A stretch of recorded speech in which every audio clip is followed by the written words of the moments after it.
selamat datang kembali teman-teman di channel saya, di channel Kang Rifki 27. Sebelum lanjut ke videonya, silakan yang belum subscribe di subscribe dan di like dan komen di bawah untuk mendukung channel ini.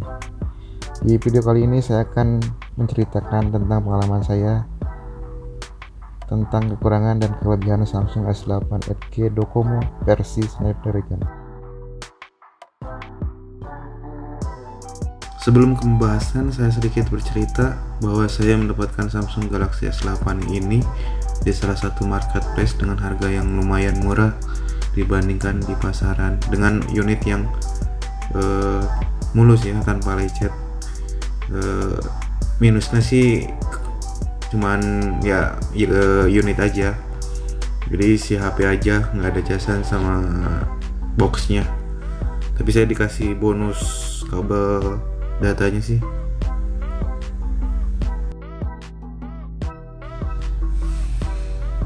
Ini seperti yang saya bilang di awal tadi, bahwa saya akan menjelaskan pengalaman pribadi saya menggunakan HP Samsung bekas Jepang atau AO ini dengan versi Snapdragon 838 ya.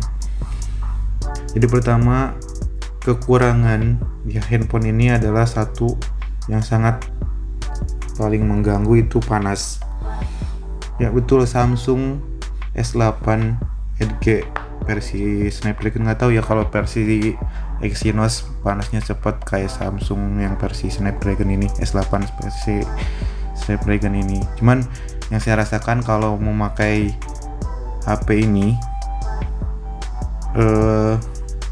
ketika kita menggunakan aplikasi berat seperti yang saya rasakan itu adalah ketika merekam video dengan kualitas 4K atau 4K dengan fps 30 atau saat menggunakan 1080p dengan 60 fps itu sangat cepat panas dan sangat mengganggu ketika dipegang, apalagi kalau kita nggak memakai soft case. Dan ketika panas berlebih itu, aplikasi kameranya memunculkan peringatan bahwa suhu sangat tinggi atau terlalu tinggi untuk menggunakan kameranya. Otomatis dia keluar sendiri dari aplikasi kameranya, dan ketika masuk lagi ke kamera, kita mau masuk menggunakan video lagi, itu tidak bisa. Kita harus menunggu dingin dulu baru kita bisa menggunakannya lagi ya. Nanti saya akan tunjukkan. Nah, seperti ini, peringatan seperti ini, suhu terlalu tinggi, dan di close sendiri dari aplikasinya. Nah, ini masih bisa saya coba untuk merekam lagi di 4K. Saya ngomong-ngomong, ini di settingan 4K ya. Saya rekam contoh video ini. Nah, nanti di depan saya akan memperlihatkan ketika suhu terlalu tinggi dipaksakan membuka aplikasi kamera lagi, itu tidak bisa. Kita harus tunggu dingin dulu baru bisa. Itu kira-kira baru berapa detik ya, sekitar 20 detik, sekitar 1 atau 2 menitan lah. Itu berasa panasnya dan aplikasi ini keluar sendiri. Ini saya percepat dulu, nanti di menit berapa, kira-kira di menit 1 lebih lah. Nah, itu dia keluar sendiri dari aplikasi. Nah, baru kita masuk lagi ke aplikasi kameranya, itu tidak bisa digunakan. Kita harus nunggu dingin lagi. Itu yang paling mengganggu sih, yang berasa di kekurangan Samsung S8 versi Snapdragon ini ya. Dan kedua, kekurangannya itu adalah licin. Mungkin karena penggunaan material bodi kaca yang dipakai sama HP ini, itu memang sih bisa diakalin dengan soft case. Cuman ketika tidak memakai soft case, dan itu sangat licin sekali, gampang jatuh.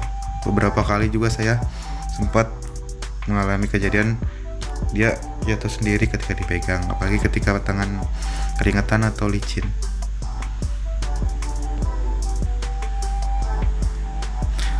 Di samping kelemahan itu, Samsung S8 Edge ini menawarkan sejuta kelebihan. Kaya banget, enggak dah. Maksudnya di beberapa yang kekurangan yang saya rasakan itu dia menawarkan kelebihan yang sangat memuaskan menurut saya. Yang pertama, dia itu Super AMOLED. Terus resolusinya itu udah sampai ke 4K. Ini saya coba di resolusi 4K ya. 1440 x 2960. Saya coba play YouTube dengan resolusi 4K. Kalian bisa lihat sendiri betapa tajamnya dan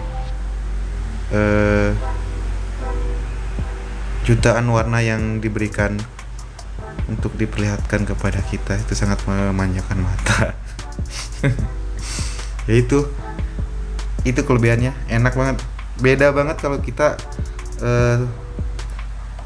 setelah memakai Android yang resolusinya cuma HD, terus kita beralih ke langsung ke 4K atau Full HD. Itu beda banget ketajamannya, apalagi ini Super AMOLED. Dan salah satu alasan kenapa saya memilih HP ini yaitu NFC ya, atau NFC yang sekarang sering digunakan untuk Apple. Lumayan sering juga saya menggunakan itu dan sangat terbantu ketika saya membeli handphone ini. NFC-nya lumayan cepat juga.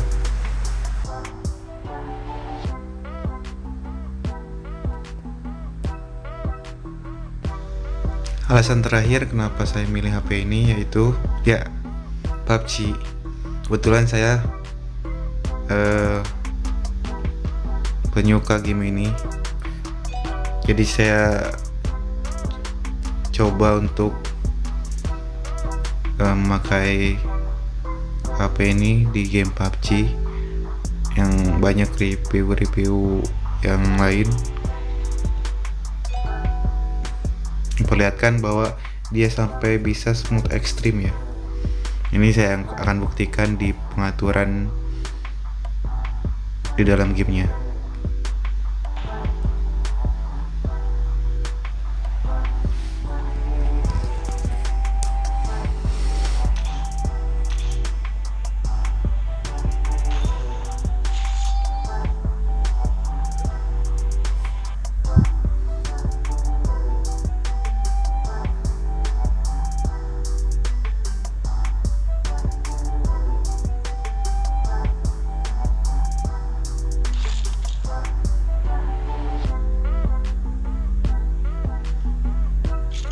Ya, di pengaturan grafis kita mendapatkan di smooth extreme, terus di HD sampai ultra dan HDR sampai ultra juga.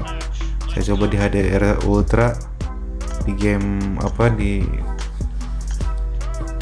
game ini enak, cuman agak sedikit ada beberapa nge-lag atau freeze di beberapa bagian. Cuman kalau misalkan kita memaksakan ya harus kuat panas.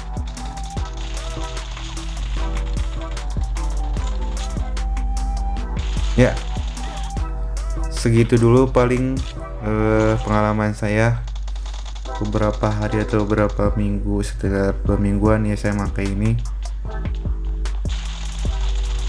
Ya plus minus ya. Di beberapa handphone pasti ada kekurangan dan kelebihan, tapi kalau misalkan ditutup dengan kelebihan yang sangat banyak atau ditutup dengan kelebihan yang memuaskan kita, kenapa tidak? Dengan harga segitu saya rasa worth it untuk di tahun 2021. Oh iya teman-teman, saya lupa, ada kekurangan yang sangat yang lumayan mengganggu sih di baterai ya. Baterainya cuma 3700 kalau kita pakai dengan ekstra game atau dengan misalkan resolusinya tinggi itu sangat boros ke baterai. Pada zaman itu 2017 belum ada HP yang maksudnya baterai jumbo itu jarang, yang masih jarang. Ketika itu masih di sekitar 3000 2000-an mAh.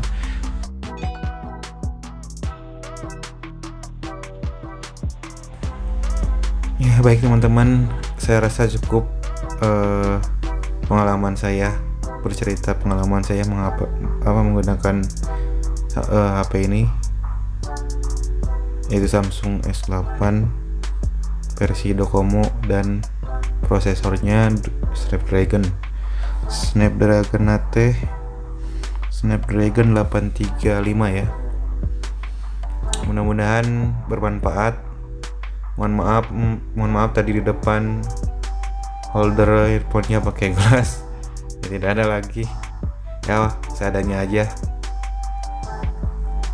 Kurang lebihnya mohon maaf. Wassalamualaikum warahmatullahi wabarakatuh. Terima kasih.